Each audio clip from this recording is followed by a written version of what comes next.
Hello guys, welcome to R of words. Mister Aarav आज कहीं गए हैं घूमने। घूमने ऑब्वियसली नहीं गए बिकॉज लॉकडाउन लगा हुआ है। उनका कल एग्जाम है, तो इसीलिए आज उनका बड़ा भाई मैं अक्षत आपकी खिदमत में हाजिर हूँ। जी हाँ, यूएफए चैंपियंस लीग फाइनल एक फुटबॉल फैन के लिए सबसे बड़ा दिन होता है, सबसे बड़ा गेम होता है। पूरी दुनिया का सबसे ज्यादा देखा जाने वाला मैच आ चुका है। 30 तारीख को रात के 12:30 बजे से शुरू होगा। It is going to be an English affair because English के दोनों टीम, चाहे वो मैनचेस्टर सिटी हो या फिर वेस्ट लंदन की टीम चेल्सी हो, चाहे वो इटहाड स्टेडियम हो या वो स्टैनफोर्ड ब्रिज, चैंपियंस लीग जा रहा है यूके, चैंपियंस लीग जा रहा है इंग्लैंड। हमारे साथ आज इस इतने बड़े गेम का प्रीव्यू करने के लिए दो बहुत ही स्पेशल लोग जुड़े हैं। एक real true Madrid supporter mister Rishabh. Hello brother, कैसे हैं आप? हाँ भाई सही हूँ। हेलो भाई। ये बहुत ही बड़े आवाज। मैड्रिड फैन और एक मैं बारसा के फैन के लिए बहुत ही चैलेंजिंग बात होगा कि एक मैड्रिड सपोर्टर बैठा हुआ है। मगर फिर भी चलिए देखते हैं।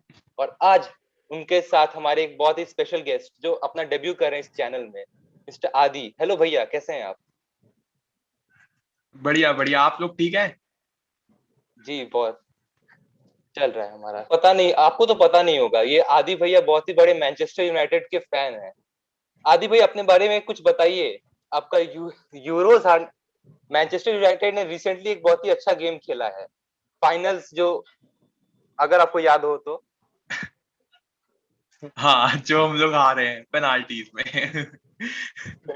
जो यूरोपा लीग फाइनल जो विलारेल के अगेंस्ट हम लोग हारे हैं।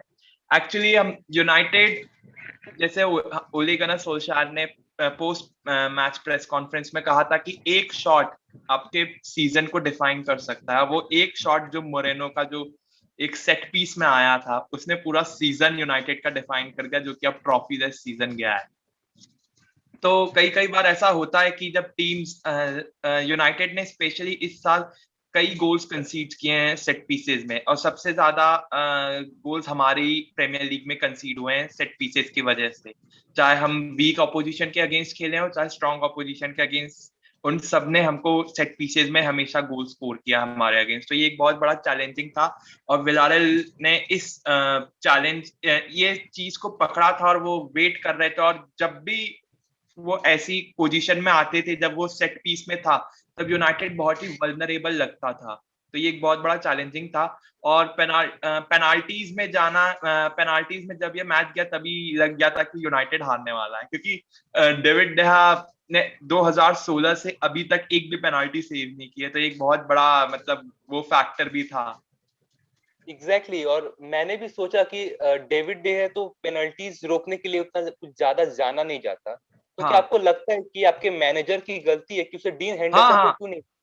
हाँ। नहीं, एक्चुअली दिक्कत इस बात की ये थी कि यूनाइटेड का जो प्लान था, अगर आप जो स्टार्टिंग लाइनअप देखेंगे तो यूनाइटेड गेम को कभी एक्स्ट्रा टाइम में ले जाना ही नहीं चाहता था। यूनाइटेड गेम को खत्म करना चाहता था 90 मिनट्स के अंदर।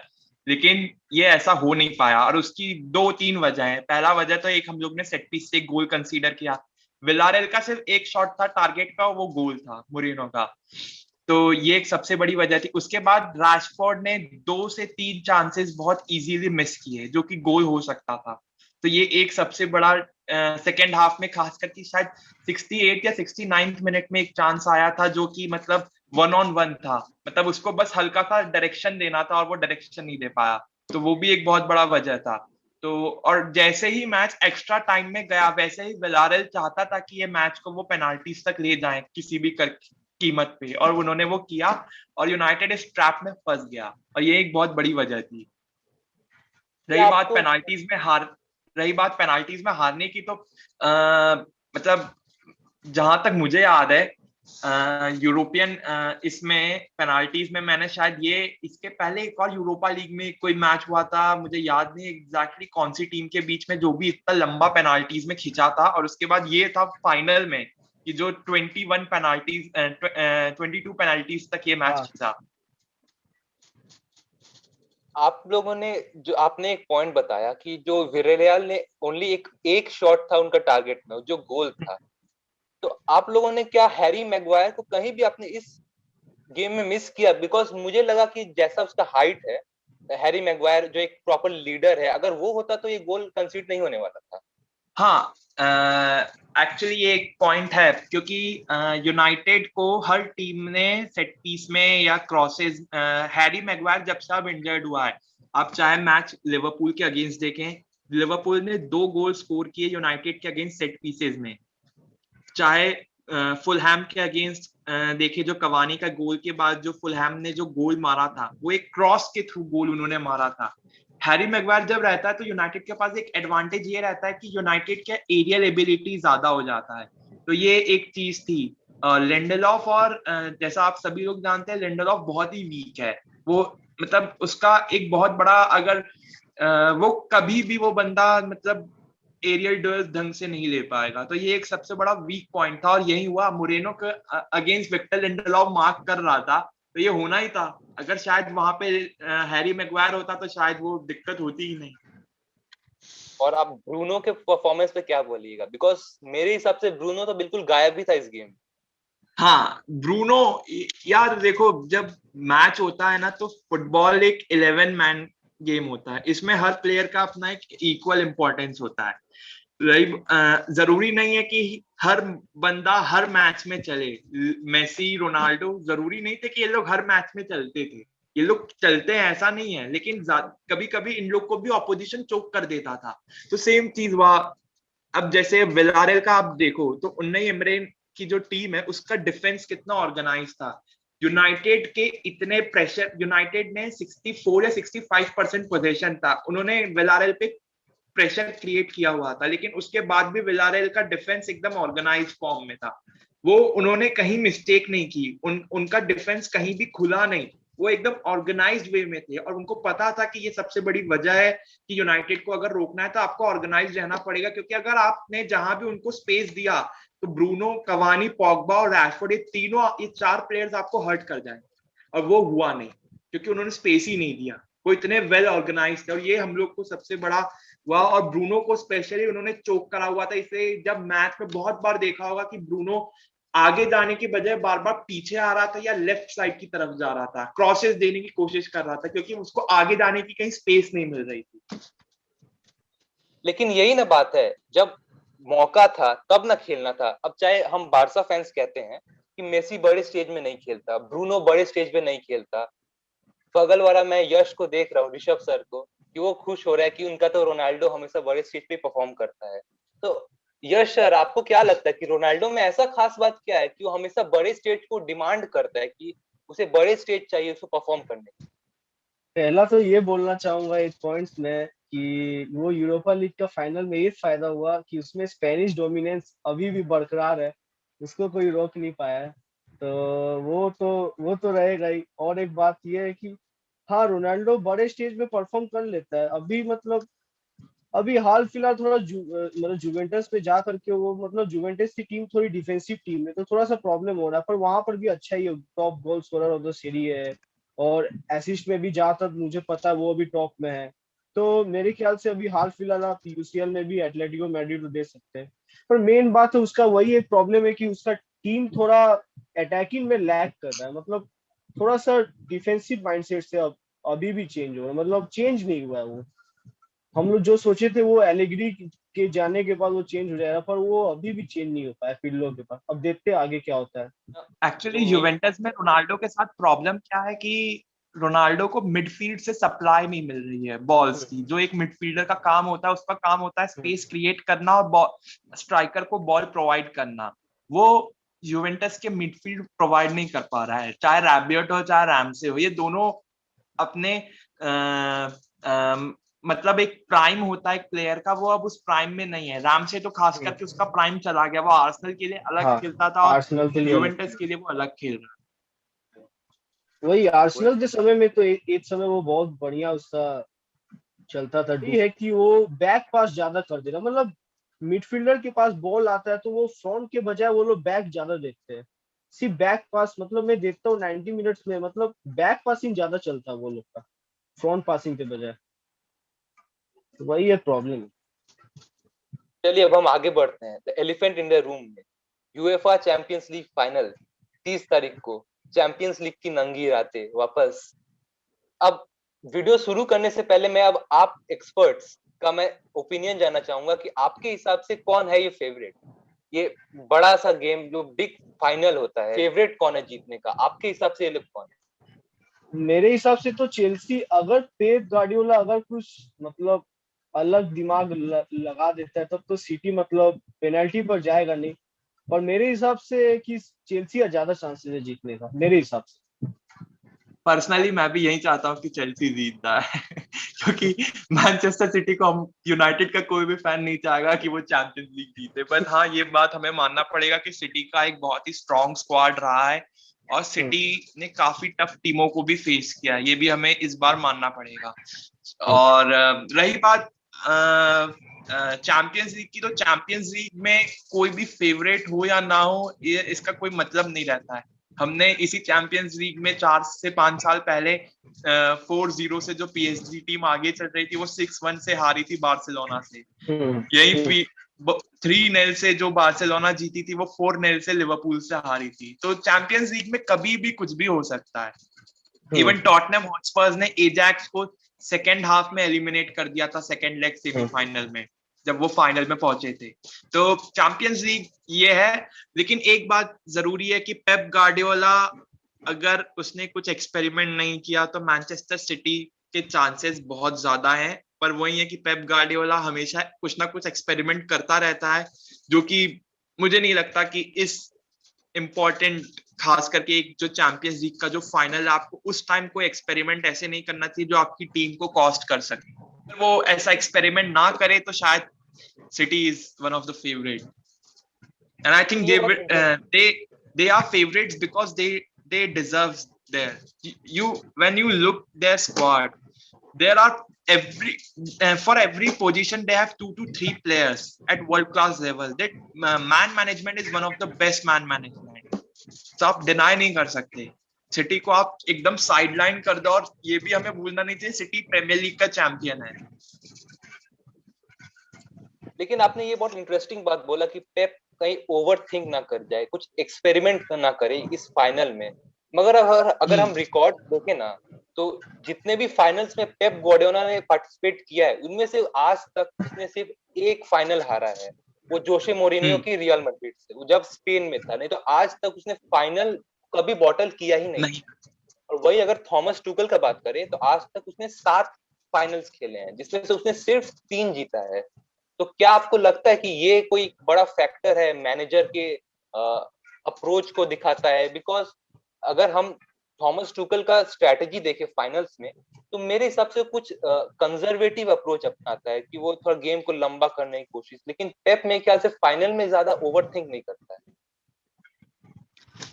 मेरे हिसाब से क्योंकि थॉमस टचल इस बार रिस्क नहीं लेगा, और इसका वजह यह है क्योंकि लास्ट टाइम वो चैंपियंस लीग फाइनल हारा है बायर्न म्यूनिख के अगेंस्ट। तो कोई भी मैनेजर दोबारा वो गलती नहीं करेगा। वो मेरे को लगता है कि थॉमस टचल 90 मिनट्स के गेम को 90 मिनट्स में ही खत्म करना। मगर फायदा क्या हुआ?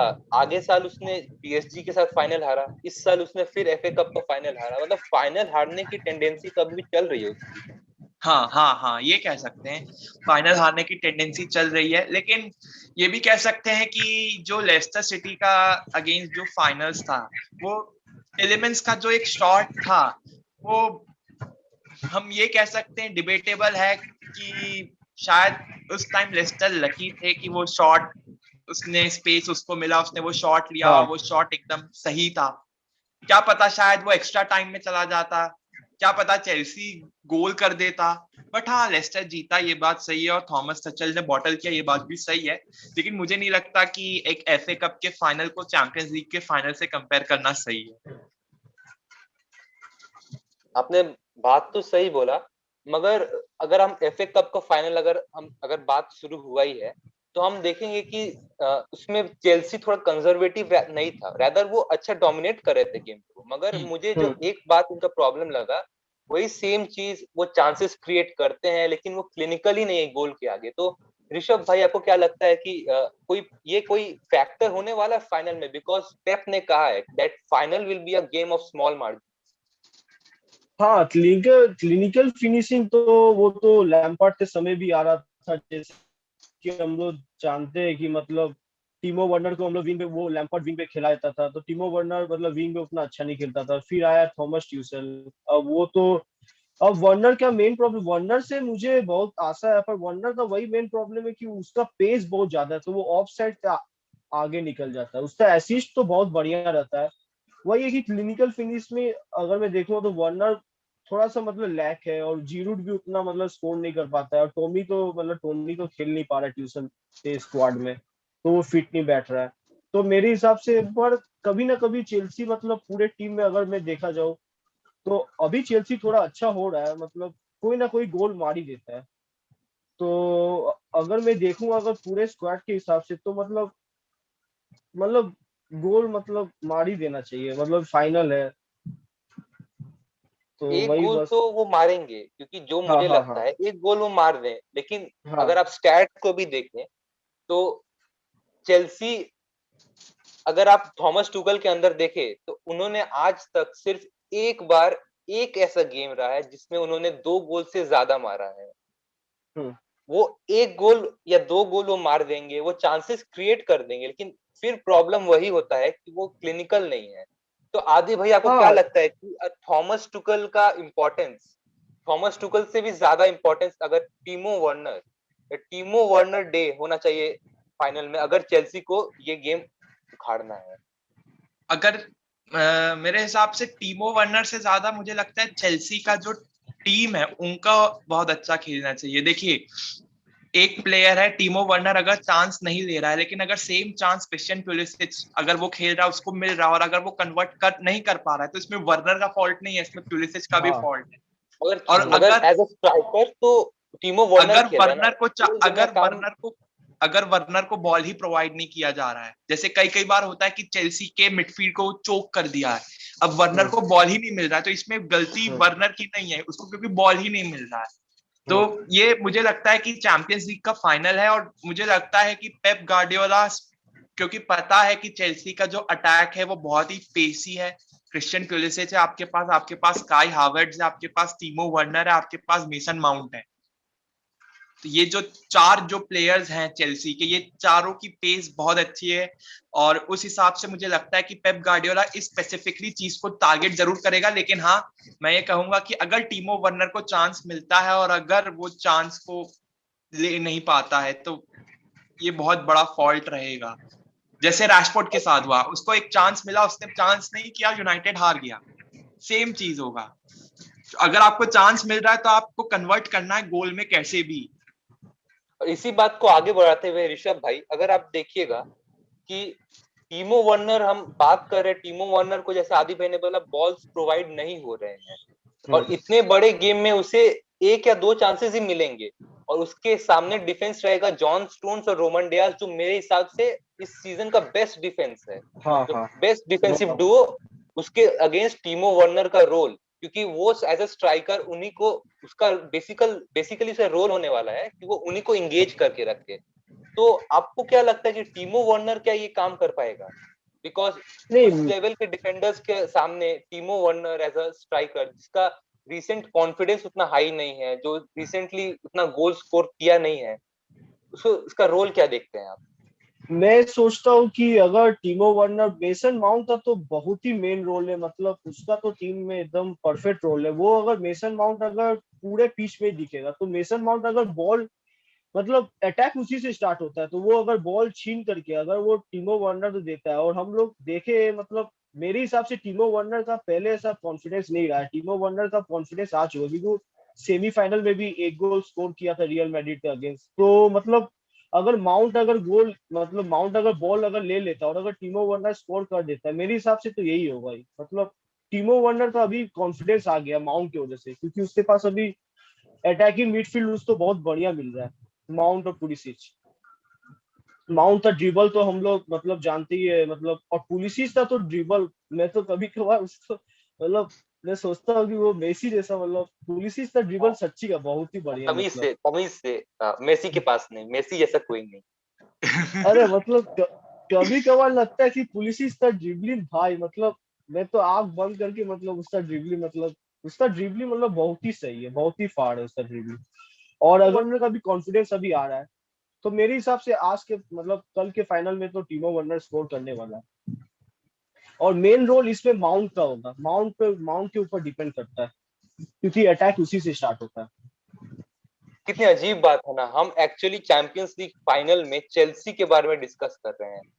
जब चेल्सी सीजन स्टार्ट की थी अंडर फ्रैंक लैम्पार्ड, मुझे लगा नहीं था कि वो इतने आगे आने वाले हैं।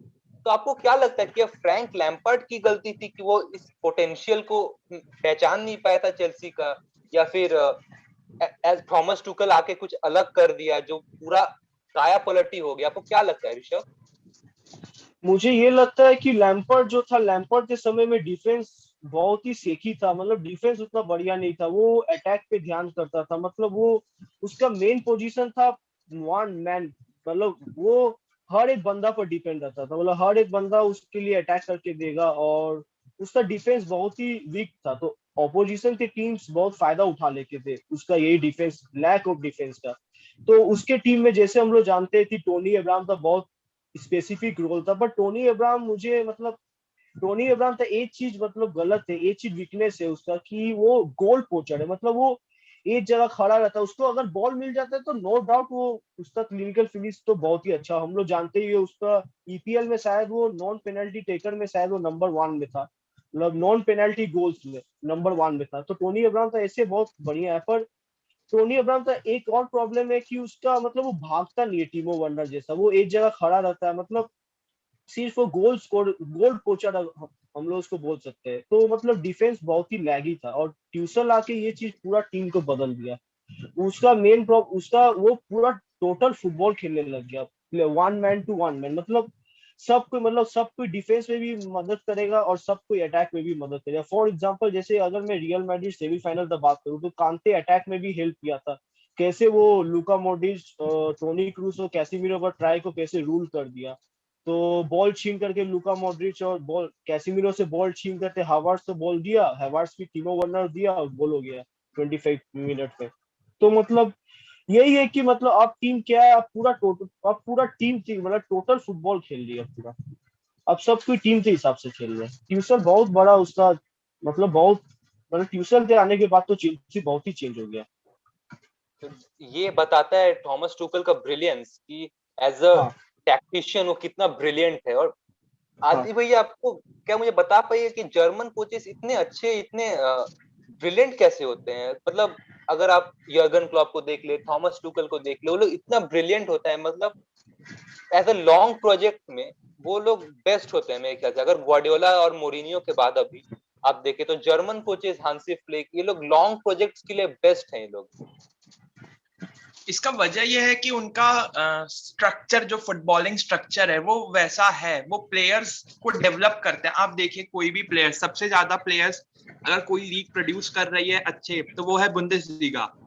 बुंदेसलीगा में आज सबसे ज्यादा हॉट प्रोस्पेक्ट्स अभी अभी फिलहाल इस समय निकल रहे हैं, चाहे वो जेडन सांचो हो, चाहे काई हावर्ट्स हो, चाहे टीमो वर्नर हो। चेल्सी में आने के पहले ये लोग एक वर्ल्ड लेवल, हालैंड, एक अर्लिंग अलग लेवल हालैंड। के प्लेयर्स, हाँ हालैंड हो चाहे, और तो ये सब जो प्लेयर्स हैं ये बुंदेसलीगा में हैं। और बुंदेसलीगा में एक चीज मैंने ये देखा है कि बहुत से लोग कहते हैं, इंक्लूडिंग मैं भी कई बार कहता हूँ कि वहां पे बायर्न म्यूनिख हमेशा जीत जाता है, एक फार्मर्स लीग है।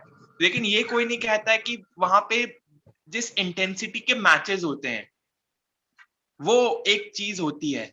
अब रही बात जैसे जर्मन कोचेस की, क्लॉप और थॉमस टचल ये दोनों एक जीनियस टैक्टिशियंस हैं, हमें ये चीज इग्नोर नहीं करनी चाहिए। रही बात पेप गार्डियोला की और स्पेनिश फुटबॉल कोचेस की, स्पेशली आप उन्नई एमरे की बात कर दें, पेप गार्डियोला की बात कर दें, बहुत सारे स्पेनिश कोचेस हैं, इवन पोर्चुगीज, चाहे नूनो हो, चाहे मुरीनो हो, चाहे कोई और भी हो, ये लोग बहुत इंटेलिजेंट होते हैं। लेकिन जर्मन फुटबॉल के आप जो प्लेयर्स देखते हैं या जर्मनी के प्लेयर्स, उनको आप उनके में एक हंगर, डिजायर रहता है। चाहे आप जोशुआ किमिच को देखिए, उसके अंदर वो डिजायर, आप जब भी वो फील्ड पे जाएगा उसको बस उसकी आंखों से देख के पता चल जाता है कि उसके लिए मैच कितना इंपॉर्टेंट है। नो तो एक डाउट। प्लेयर्स के पास डिजायर होना चाहिए, और मुझे लगता है यही एक बहुत इंपॉर्टेंट फैक्टर है जो जर्मन कोचेस को बहुत अलग करता है और यूरोपियन कोचेस से, वो है कि वो अपने प्लेयर का पूरा पसीने की एक एक बूंद तक निकलवाने की उनके पास क्षमता रहती है। चलिए अगर हम अब आगे बढ़े मैनचेस्टर सिटी की तरफ, Pep Guardiola one of the finest managers ever, no doubt. उसका प्रेस कॉन्फ्रेंस देख रहा था मैं, वो काफी ज्यादा कॉन्फिडेंट था वो अपने स्क्वाड पर, उनके प्रिपरेशन पर। उससे उससे सवाल भी पूछा गया कि क्या आप अपनी प्लेइंग स्टाइल को चेंज करेंगे इन 2-3 ट्रेनिंग सेशंस को देख के, अगर कोई अच्छा बंदा फॉर्म में है, या फिर मान लीजिए सर्जियो अग्वेरो जो पूरा सीजन उतना खेला नहीं है और चैंपियंस लीग मैचेस में उसको उतना देख खिलाया भी नहीं है पेप ने, लेकिन जिस तरीके से उसने आखिरी गेम में परफॉर्म किया, जैसे 2 गोल्स मारे, तो सवाल पूछा गया कि क्या आप प्लेइंग स्टाइल को चेंज करेंगे अगर कोई प्लेयर आपको एक्साइट करता है ट्रेनिंग सेशंस में। तो उसने बोला बिल्कुल नहीं, he is very clear about the potential of his players and he is very clear about his game plan. तो मतलब ये बताता है कि पेप इज एब्सोल्युटली रेडी, मतलब उसको तैयार है वो गेम खेलने के लिए। मगर अब हम आगे देखें तो अगर उनका पूरा सीजन को एक ओवरव्यू देते हैं कि लाइक शुरुआत से Manchester City has been a team to beat in Premier League, क्या लगता है आपको? पेप गार्डियोला कॉन्फिडेंस इसलिए है क्योंकि उसकी टीम काफी अच्छा कर रही है। आप कार्लोस एंसेलोटी को आखिरी मैच में प्रीमियर लीग में 4-0 से अगर आप हरा रहे हो तो आपकी टीम में एक कॉन्फिडेंस नजर आ जाता है। और जब आपका next match champions league final हो तो एक कॉन्फिडेंस की बात है। तो पेप गार्डियोला में वो जो कॉन्फिडेंस उसकी प्रेस कॉन्फ्रेंस में दिखा वो मुझे काफी अच्छा लगा और एक पॉजिटिव है, और पॉजिटिव रहना पड़ेगा क्योंकि आप चैंपियंस लीग फाइनल में आप ऐसे नेगेटिव अप्रोच के साथ नहीं जा सकते हो क्योंकि आप वन ऑफ द फेवरेट्स हो। मतलब जब चैंपियंस लीग स्टार्ट हुआ था तभी से मैनचेस्टर सिटी को एक वन ऑफ द फेवरेट्स माना जा रहा था चैंपियंस लीग के जीतने के लिए। तो और अभी भी वो है। सिटी को जब सिटी 5-2 हारा था लेस्टर के अगेंस्ट, उसके बाद से और लास्ट अब की सिटी में बहुत एक कॉन्फिडेंस, एक प्लेइंग स्टाइल उनका अलग है, कॉन्फिडेंस लेवल अलग है। और वो कॉन्फिडेंस लेवल ये है कि पेप गार्डियोला ने अपना फॉर्मेशन चेंज किया। जब वो शुरुआत के प्रीमियर लीग मैचेस में वो कुछ एक्सपेरिमेंट कर रहा था और जब वो एक्सपेरिमेंट फेल हुए तो वो यूजुअली अपने 4-3-3 फॉर्मेशन पे वापस आया। और वो 4-3-3 फॉर्मेशन उसके लिए बहुत इंपॉर्टेंट है। उसके पास जब सिटी अपना बिल्डअप फेस, आप इस पूरे प्रीमियर लीग सीजन में आप देखिए तो सिटी ने हमेशा, उनके पास 2 क्वालिटी सेंटर बैक्स हैं। वो हमेशा राइट बैक में जॉन कैंसेलो को खिला रहे हैं। काइल वॉकर के चांसेस काफी कम हुए इस बार इस प्रीमियर लीग सीजन में। वो कई बार आया है लेकिन वो लेफ्ट साइड पे फीचर किया। कैंसेलो ने अपनी जगह राइट साइड पे बनाई है। अगर वो राइट साइड पे नहीं खेला तो लेफ्ट साइड पे खेला, लेकिन कैंसेलो पेप गार्डियोला के लिए हर मैच में ऑलमोस्ट स्टार्ट किया है। ऐसे बहुत कम मैचेस हैं जहां पे कैंसेलो को नहीं देखा गया है। तो ये बात है। तो कैंसेलो एक उनके लिए एक इंपॉर्टेंट फैक्टर है। उसके बाद आप मिडफील्ड में जाइए तो मिडफील्ड में रॉड्री है, फर्नांडिनो क्योंकि एक एज फैक्टर है तो फर्नांडिनो को कह सकते हैं कि वो एक एज फैक्टर की वजह से शायद गार्डियोला उसको यूज ना करे प्रेफर उतना। किया गया है बड़ी गेम्स में, चैंपियंस लीग गेम्स में फर्नांडिनो को प्रेफर किया गया ओवर रॉड्री। हाँ, तो उसका एक वजह ये है कि फर्नांडिनो को एज है लेकिन उसके पास एक्सपीरियंस भी है। No doubt. और एक्सपीरियंस बहुत मैटर करता है। तो शायद अब रॉड्री या फर्नांडिनो है, वो दोनों सीडीएम पेप गार्डियोला के डिफेंसिव मिडफील्डर है। उसके बाद आइल्के गुडगन और केविन डी ब्रूना या फिर बर्नार्डो सिल्वा, या कई बार उस पोजीशन पे फिल फोर्डन भी मिडफील्ड में कई बार स्टार्ट किया है। रही बात अटैकिंग यूनिट्स में आप देखें तो Raheem Sterling, Gabriel Jesus, starting में गैब्रियल जीसस इंजर्ड था तो इसीलिए उन्होंने बर्नार्डो सिल्वा को खिलाया था जब उनका फॉर्म खराब चल रहा था, और यही वजह थी कि वो लेस्टर के अगेंस्ट हारे भी थे। और राइट में रियाद माहरेज, ये जो 3 है ये हमेशा से स्टार्ट किया। और आप जब उस हार के बाद पेप गार्डियोला ने एक चीज सीखा है कि उसका जो अटैकिंग थ्रेट है उसको उसने चेंज किया है। उसने अपने विंगर्स को अंदर डालने की बजाय उसने एक साइड, मतलब अपने विंगर्स को वाइड रहने के लिए कहा है। और मिडफील्डर्स जो कि गुंडोगन और केविन डी ब्रूना है, इनको स्पेस मिला है, जिससे कारण आप ये देख सकते हैं कि गुंडोगन ने इस बार 13 गोल मारे हैं। तो एक बहुत बड़ा इंपॉर्टेंट रीजन है कि मैनचेस्टर सिटी का जो फॉर्म है, और इसीलिए इस सीजन में आप देखेंगे कि उनकी टीम का कोई टॉप स्कोरर नहीं है लेकिन उनकी टीम में सब बंदे ने गोल मारे हैं।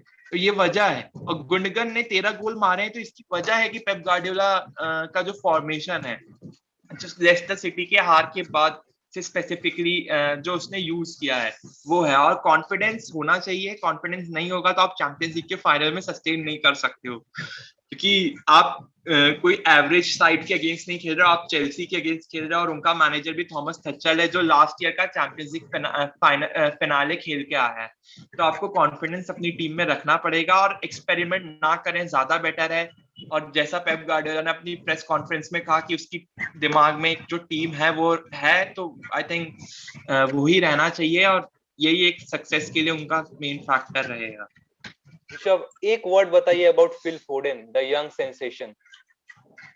फिल फोडेन को तो मैं शायद under 17 world cup salt lake stadium में देखा था, तब से ही वो मतलब मैजिशियन है पूरा, बहुत ही प्रॉमिसिंग यंग स्टार है। मतलब फिल फोडेन का यही मतलब, उसका अटैकिंग इतना मस्त है, प्लस उसका पेस भी इतना बढ़िया है, प्लस वो गोल उसका उसका फिनिशिंग भी बहुत बढ़िया होता है।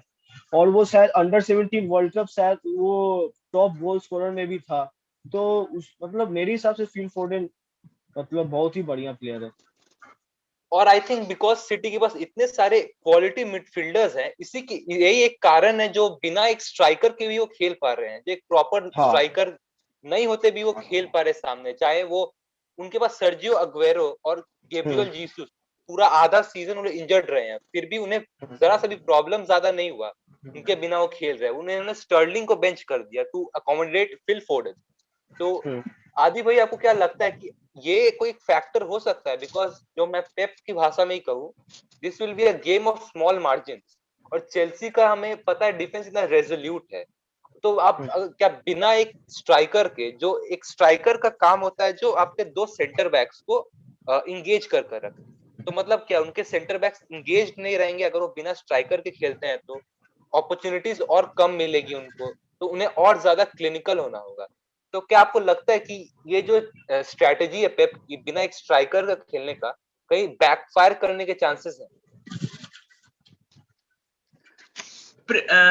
ये एक बहुत ही सवाल मतलब जैसे कि थॉमस थचल की चेल्सी ने पेप गार्डियोला का प्रीमियर लीग और एफए कप में हराया है। तो सेम फॉर्मेशन एफए कप में भी था, सेम फॉर्मेशन प्रीमियर लीग में था, जहां पे पेप गार्डियोला ने स्ट्राइकर को नहीं रखा। वो हमेशा 4-3-3 फॉल्स 9 के उस पे खेला है और उन्होंने स्टर्लिंग को बेंच किया, फोडेन को लाया, फोडेन को लेफ्ट विंग पे अकोमोडेट किया। यार सिटी ने दोनों मैचेस अगेंस्ट चेल्सी हारे हैं उसी के वजह से।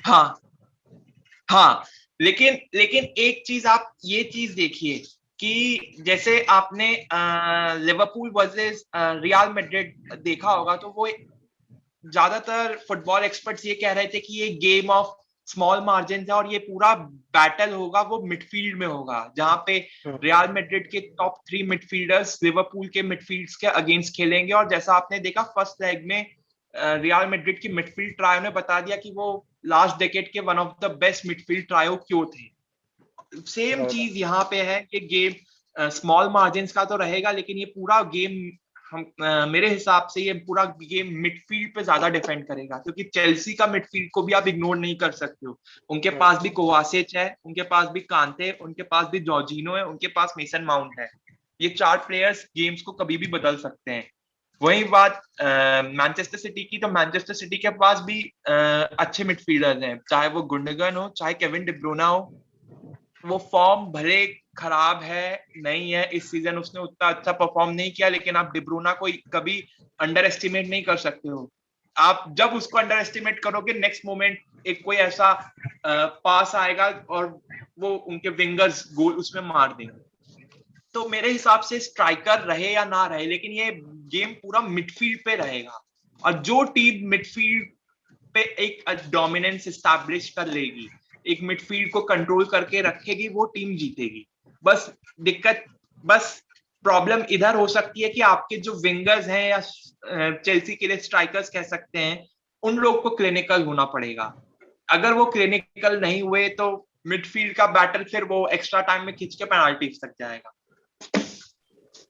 चलिए गाइस, हम इसी के साथ हमारे नेक्स्ट सेगमेंट मैनेजर्स कॉर्नर की तरफ बढ़ते हैं।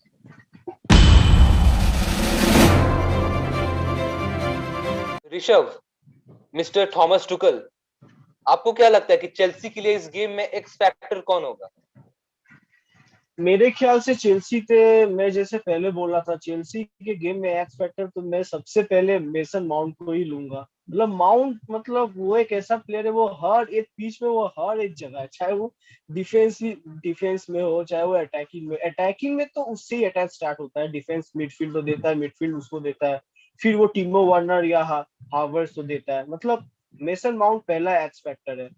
और दूसरा एक्स फैक्टर मेरे हिसाब से कांते होना चाहिए, क्योंकि कांते, हम लोग जैसे जानते हैं, कांते मतलब one of the best midfielder है। मतलब 110 मिनट में भी जो भाग सकता है उतने स्पीड में, तो उसका तो कुछ वर्ड्स ही नहीं है। और सेमीफाइनल में हम लोग देखे ही थे कैसे वो रियल मैड्रिड का गॉड ट्रायो, तो वो कैसे मतलब पूरा अकेले ही रूल कर दिया, अकेले, मतलब पूरा टोनी क्रूज, लुका मॉड्रिच और कैसेमीरो को पूरा अकेले मतलब घुमाते रह दिया। आदि जी, आपको क्या लगता है पेप क्या करेगा कि ये इन एक्स फैक्टर प्लेयर्स को नलिफाई कर? अगर मेसन माउंट जो एक एक्स फैक्टर प्लेयर हो सकता है, उसको नलिफाई करना है तो बेसिकली आपको उसके अगेंस्ट आपका डिफेंसिव मिड को आप उस पे मैन मार्क कर सकते हैं। और इस मामले में फर्नांडिनो और रॉड्री दोनों बहुत ही केपेबल है जब ये लोग मैन मार्किंग के मामले में बात की जाए। या फिर अगर इन्वर्टेड फुल बैक्स, जिस हिसाब से जब आप सिटी का बिल्डअप पेज देखते हैं तो सिटी बैक थ्री से बिल्ड करता है, और जो कैंसेलो है वो डिफेंसिव मिडफील्डर के साथ हो जाता है। तो अगर उस टाइम की ऐसी टाइप की सिचुएशन आई तो कैंसेलो भी एक बहुत अच्छा मैन मार्किंग कर सकता है मेसन माउंट को। तो ये हो सकता है। रही बात कांते की, तो कांते को रियल मैड्रिड ने मतलब कैसेमीरो ने मार्क करने की कोशिश की थी, और आपने देखा था कि कैसे उसने तोड़ा। मैनचेस्टर सिटी के की प्लेयर्स मेरे हिसाब से केविन डी ब्रुयना और फिल फोडन रहेंगे। केविन डी ब्रुयना को मैं इसलिए इंक्लूड कर रहा हूं क्योंकि केविन डी ब्रुयना एक बहुत ही क्रिएटिव मिडफील्डर है। जब चांस क्रिएशन की बात आती है तो केविन डी ब्रुयना से अच्छा प्लेयर कोई नहीं है। एक मीसेट ओजिल को कह सकते थे, जो प्राइम मीसेट ओजिल रियल मैड्रिड और स्टार्टिंग के आर्सेनल डेज में खेलता था वो, और उसके बाद केविन डी ब्रुयना अभी के प्रेजेंट टाइम में। ये प्लेयर्स ऐसे हैं कि जो कहीं से भी चांस क्रिएट कर सकते हैं और आप इनको कभी भी हल्के में नहीं ले सकते हैं। जो नॉर्मल हम लोग की भाषा है उसमें आप हल्के में नहीं ले सकते इन प्लेयर्स को। जैसे ही आप इनको लगेंगे कि आपने केविन डी ब्रुयना को नलिफाई कर दिया है, नेक्स्ट मोमेंट में एक ऐसा पास केविन डी ब्रुयना दे देगा जो आपने कभी एक्सपेक्ट नहीं किया होगा। और फिल फोडन को मैं इसलिए इंक्लूड कर रहा हूँ क्योंकि फिल फोडन एक पेप का एक हुक्म का इक्का है। और ये वो उसके प्रेस कॉन्फ्रेंस में भी उसने कहा है कि Phil Foden is one of the best players after Messi that he has coached. So ये बहुत बड़ा स्टेटमेंट है पेप गार्डियोला का। जो ट्रस्ट है फिल फोडन में, ऐसा उस सिटी की टीम में कई वर्ल्ड लेवल के प्लेयर्स है लेकिन जो ट्रस्ट है वो फिल फोडन पे। तो ये एक बताता है कि पेप गार्डियोला का वो की प्लेयर होगा, सिटी के लिए वो की प्लेयर होगा। आप चाहे पीएसडी के अगेंस्ट गेम देखें, फिल फोडन ने कैसे पीएसडी के मिडफील्ड को तोड़ा, कैसे पीएसडी के डिफेंस के साथ खेला, वो एक बहुत इंपॉर्टेंट चीज था। कैसे उसने वेराटी और पैराडिस जैसे मिडफील्ड में ड्रिबल पास किया, कैसे उसने स्पेस क्रिएट किया। ये एक बहुत बड़ी चीज है जो फिल फोडन कर सकता है। उसका वर्क रेट बहुत अच्छा है और सबसे बड़ी बात है कि वो अपने डिफेंसिव ड्यूटीज भी करता है, जो एक नॉर्मली पेप गार्डियोला सिस्टम में एक माना जाता है डिफेंसिव ड्यूटीज करना हर प्लेयर की।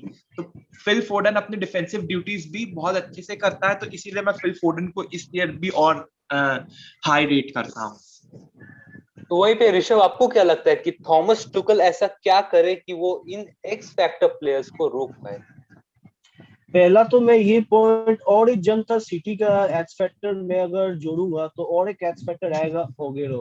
मतलब ओगेरो का लास्ट गेम है तो ओगेरो मतलब कुछ भी करके, और हम लोग जानते हैं ये लास्ट मैच एवर्टन के वो 30 मिनट्स में आके 2 गोल मार के चला गया। और पेप तो उसके लिए मतलब प्रेस कॉन्फ्रेंस में, last man city press conference में बोलते गया कि उसके ऐसा प्लेयर मतलब आता ही नहीं है कोई। तो one of the greatest player है वो, तो वो उसमें तो कोई डाउट नहीं है। तो और ओगेरो का ये लास्ट मैच है और लास्ट मैच का 2 गोल्स मार से उसका कॉन्फिडेंस बहुत हाई है। और कुछ भी करके लास्ट मैच में वो अपने आप तो शो करके ही जाएगा कि मैं मतलब अभी भी बहुत बढ़िया प्लेयर हूँ पूरे वर्ल्ड क्लास में।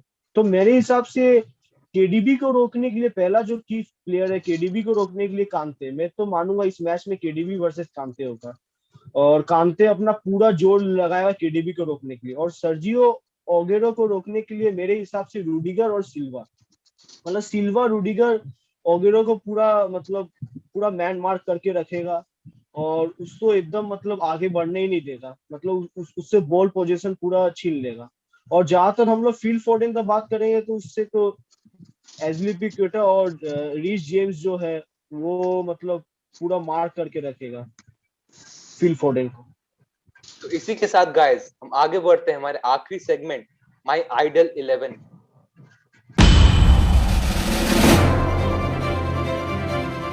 चलिए पहले हम चेल्सी का आइडल 11 बनाते हैं। ऋषभ, आप अपना आइडल 11 बताएं हमें, आपने कैसे किस फॉर्मेशन के साथ स्टार्ट किया है? मेरे हिसाब से तो चेल्सी मतलब थॉमस ट्यूकेल के अंदर 3-4-2-1 से खेलेगा, और मेंडी नो डाउट आएगा, क्योंकि मतलब मेंडी नो डाउट आएगा। और अगर ये मैच अगर पेनल्टी तक जाता है तो कैबिलरो आ सकता है, क्योंकि उसको हम लोग जानते ही है वो सिटी के खिलाफ वो कैसे वो 3 पेनल्टी सेव करके वो सिटी को जिताया था, अगेंस्ट लिवरपूल था शायद, यूरोपा 2016 में था चेल्सी के आने से पहले, तो उसको पेनल्टी गोड माना जाता है। अगर पेनल्टी तक नहीं जाता है तब तो मेंडी पूरा है। सेंटर बैक हम लोग सिल्वा और एज़्पिलिक्विटा, तो सेंटर बैक वो लोग रहेंगे ही। और राइट विंग बैक में एक तरफ रीस जेम्स रहेगा और लेफ्ट विंग बैक में चिलवेल खेलेगा। और डिफेंसिव मिडफील्ड में एक कांते खेलेगा और एक जॉर्जिनो को मैं नहीं लेना चाहूंगा, क्योंकि जॉर्जिनो थोड़ा सा स्लो प्लेयर है, तो मैं प्रेफर करूंगा कोवासिस को, क्योंकि कोवासिस जो है वो अटैकिंग तो बहुत बढ़िया करता है, प्लस एज वेल एज वो डिफेंसिव में भी जा करके वो मैन मार्क कर सकता है, वो आपका केडीबी को मैन मार्क कर सकता है। तो मैं वो आपका कोवासिस को लूंगा। और अटैकिंग मिडफील्ड में दो तरफ एक है माउंट और एक लेफ्ट हैंड साइड में आपका हावर्स रहेगा। और स्ट्राइकर में तो मैं नो डाउट टीमो वर्नर को लूंगा, one of the fastest speed footballer in the EPL. आपने जिंचेक को नहीं लिया? हाँ, जिंचेक तो मैं इसलिए नहीं लेना चाहूंगा, लोग मतलब ऐसा बोलते हैं कि मतलब आपका जीएच का लॉन्ग बॉल बहुत बढ़िया होता है, उसका राइट फुटेड लॉन्ग बॉल बहुत बढ़िया होता है। और आपका जो पुलिसिच नहीं आपका जो हाँ आपका जो पुलिसिच है उसका आपका हाइट मतलब नहीं सॉरी हार्वेज का हाइट बहुत अच्छा है, हाइट के साथ पेस भी बहुत अच्छा है। तो लोग पूछते हैं कि आप जीएच को क्यों नहीं लेंगे, हार्वेज अगर हेडर बहुत उसका हाइट बहुत बढ़िया है, उसका पेस भी बहुत बढ़िया है, तो जीएच अगर लॉन्ग बॉल कर देता है तो वो हार्वेज अगर मतलब हेडर मार के गोल कर दिया, तो मैं इसलिए चूज नहीं करता हूँ जीएच को, क्योंकि जीएच के बजाय मुझे माउंट बहुत अच्छा लगता है। Mount is just exceptional player वो मतलब। और जीएच का और एक मेन प्रॉब्लम क्या है, जीएच का राइट फुटेड तो नो डाउट बहुत अच्छा है लॉन्ग बॉल के लिए, पर उसका लेफ्ट फुट बहुत ही वीक है। लेफ्ट फुट हो या ना हो मतलब वो कोई मैटर नहीं करता, मतलब उसका लेफ्ट फुट वीक है। इसलिए मैं जीएच को छोड़ के मेसन माउंट को लेना चाहता हूँ। मेसन माउंट मतलब एक्सेप्शनल प्लेयर है। तो वहीं पे चले देखते हैं आदि भैया, आपके पास आपके 11 में क्या कोई सरप्राइजेस हैं? हाँ, मैं अगर मेंडी इंजर्ड नहीं है तो गोलकीपर पे मेंडी रहेगा, और फॉर्मेशन 3-4-2-1 रहेगा। जो 3 सेंटर बैक्स है उसमें क्रिश्चियनसेन और अपना थियागो सिल्वा और रूडिगर। उसके बाद हम विंग्स बैक पे तरफ जाना चाहेंगे, तो लेफ्ट विंग बैक पे मार्कस अलोंसो और राइट विंग बैक पे रीस जेम्स। अलोंसो को मैं इसलिए ले रहा हूं क्योंकि बेन चिलवेल के अगेंस्ट थॉमस टचल ने एक्सपेरिमेंट किया था लेस्टर के अगेंस्ट। अब वो बेन चिलवेल ने भले गोल मारा हो लेकिन वो गोल रूल आउट हो गया था।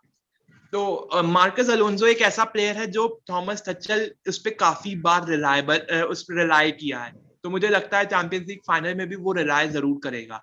शायद सब एज अ सब्स्टिट्यूट चिलवेल आ सकता है, लेकिन अलोंसो स्टार्ट करना चाहिए मेरे हिसाब से। मिडफील्ड में मेरे हिसाब से कांते रहेगा और मेसन माउंट रहेगा। और उसकी वजह मैं मेसन माउंट को इसलिए रख रहा हूं क्योंकि पेप गार्डियोला जिस हिसाब से अटैकिंग बेस्ड फुटबॉल खेलेगा, चेल्सी के पास पोजीशन कम रहेगा, चेल्सी उनको काउंटर पे हिट करने की कोशिश करेगा। काउंटर पे हिट करने की कोशिश के आपके पास ऑलरेडी 5 डिफेंडर्स हैं, मतलब 5 डिफेंडर्स हैं एज अ विंग बैक के फॉर्म में भी, फुल बैक्स को आप डिफेंड करने के लिए वापस बुला सकते हैं, और 3 सेंटर बैक्स हैं। तो कांटे अगर एक डिफेंसिव मिडफील्डर है और दूसरी जगह उस पोजीशन पे माउंट है, तो वो आपको एक काउंटर अटैकिंग फुटबॉल में, जो सिटी का काफी वीकनेस रहा है, चाहे यूनाइटेड के अगेंस्ट यूनाइटेड ने जिस हिसाब से उनको काउंटर अटैक्स में कितनी बार एक्सपोज किया हो, चाहे लेस्टर ने उनको एक्सपोज किया, सिटी हमेशा काउंटर अटैक्स पे काफी प्रोन होता है गोल खाने के लिए। और मुझे लगता है थॉमस टचल इसी वजह से मेसन माउंट को कांटे के साथ उतारेगा। मेसन माउंट की डिफेंसिव ड्यूटीज, डिफेंसिव कैपेबिलिटीज अच्छी हैं, मतलब जितनी होनी चाहिए एक मिडफील्डर से आप एक्सपेक्ट कर सकते हो उतनी अच्छी है। कांटे के लेवल की नहीं है, जॉर्जिनो के लेवल की नहीं है, कोवासिच के लेवल की नहीं है, लेकिन हाँ ठीक है। और क्योंकि चेल्सी काउंटर पे हिट करना चाहेगा, तो इसलिए मुझे लग रहा है वहां पे वो मेसन माउंट उतारेंगे। लेफ्ट विंग जो हमारे 2 अटैकिंग मिडफील्डर्स हैं, उसमें एक तरफ हकीम जिएच आएगा और दूसरी तरफ काई हावर्ट्स आएगा, और दूसरी तरफ क्रिश्चियन पुलिसिच आएगा, और स्ट्राइकर हमारा टीमो वर्नर रहेगा। तो वही पे अगर हम आगे बढ़ते हैं तो मैनचेस्टर सिटी की तरफ, मैनचेस्टर सिटी के लिए आपका क्या 11 है? मेरा 11 मैनचेस्टर सिटी के लिए एडरसन गोलकीपर रहेगा, कोई उसको रिप्लेस नहीं कर सकता। Ruben Dias, John Stones 2 centre backs, Joao Cancelo right back, Zinchenko left back, Fernandinho पर मेरे दिल कह रहा है कि रॉड्री के चांसेस ज्यादा हैं ये मैच खेलने के लिए, क्योंकि जिस हिसाब फर्नांडिनो एक slow, no doubt he is one of the best CDM, but एक एज के साथ एक स्लोनेस एक इंसान में आ जाती है, जो उसकी पेस कम हो जाती है। रॉड्री उस हिसाब से पेसी है, उसका गेम अंडरस्टैंडिंग लेवल ज्यादा अच्छा है, तो प्लस पेप ने उसको काफी बार ट्रस्ट किया है, तो मुझे लगता है कि इस बार भी पेप उसको ही ट्रस्ट करेगा। और Rodri is defensive midfielder. Midfield में गुडगन और Kevin De Bruyne, right wing Riyad Mahrez, no doubt he is untouchable. Left wing पे फिल फोडन या रहीम स्टर्लिंग, और फॉल्स नंबर 9 रहीम स्टर्लिंग या फिल फोडन, इन दो में से कोई एक, किसी की एक की पोजीशन चेंज जरूर होगी, लेकिन ये दोनों प्लेयर्स खेलेंगे। और वही ऋषभ भाई, आपका क्या 11? और मेरे हिसाब से सिटी का तो 11 एडरसन नो डाउट आएगा, उसके आगे मतलब उसके लिए छोड़ करके और कोई है नहीं। और कैंसेलो को तो आना ही चाहिए, कैंसेलो का तो कोई मतलब रिप्लेसमेंट है नहीं। रूबेन डियास हम लोग जानते ही है, मैनचेस्टर सिटी में जब से रूबेन डियास आया कितना ही मतलब मैनचेस्टर सिटी का डिफेंस पूरा स्ट्रॉन्ग कर दिया है, अलग ही एक मोटिवेशन दे दिया है। और उसके अलावा जॉन स्टोन आना चाहिए, और जिनचेंको तो लेफ्ट बैक में रहेगा ही। तो राइट बैक में कैंसेलो हो गया, 2 centre back Ruben Dias, John Stone, और आपका जिनचेंको लेफ्ट बैक, और फील फोर्डन मेरे हिसाब से लेफ्ट मिडफील्डर रहेगा। और डिफेंसिव मिडफील्डर में मैं फर्नांडिनो ही चूज करूंगा वो आपका, क्योंकि फर्नांडिनो का जो एक्सपीरियंस है वो चेल्सी का मतलब बहुत काम आने वाला है, ये इतना बिग स्टेज फाइनल में बहुत ही काम आने वाला है, इसलिए मैं फर्नांडिनो को चूज किया। और केडीबी तो मतलब नो डाउट केडीबी तो आना ही चाहिए, और बर्नार्डो सिल्वा लेफ्ट विंग में आएगा, उसका ड्रिबल हम लोग जानते हो कितना टीम को सपोर्ट करता है। और ओगेरो को तो मैं लूंगा, उसका लास्ट मैच है तो उसको बढ़िया फेयरवेल मिलना चाहिए एक गोल मार करके। और एक रियाद मारेज तो मतलब नो डाउट रियाद मारेज आएगा राइट विंग पे। चलिए, एंड करने से पहले हम आप दोनों एक्सपर्ट्स की का प्रेडिक्शन जानना चाहेंगे। चलिए ऋषभ, आपसे स्टार्ट करते हैं, प्रेडिक्शन आपका। मेरे हिसाब से अगर पेप गार्डियोला कुछ अगर मैजिक या कुछ एक्सपेरिमेंट नहीं करता है, तब ये मैच पेनल्टी में नहीं जाएगा, तब ये मैच अगर चेल्सी जीत जाएगा 1-0। आदि भैया, आपका प्रेडिक्शन? मैं तो चाहता हूँ चेल्सी जीते किसी भी हाल में लेकिन मेरा दिल कह रहा है कि सिटी के जीतने के चांसेस ज्यादा हैं, और शायद 2-1 कह सकते हैं, 2-1। मेरे हिसाब से सिटी जीतेगा, they will find that golden. Thank you so much guys, thank you so much, आपने अपना टाइम निकाला। होपफुली हम आगे भी इसे रिकॉर्ड करेंगे। Thank you so much. Thank thank you. You.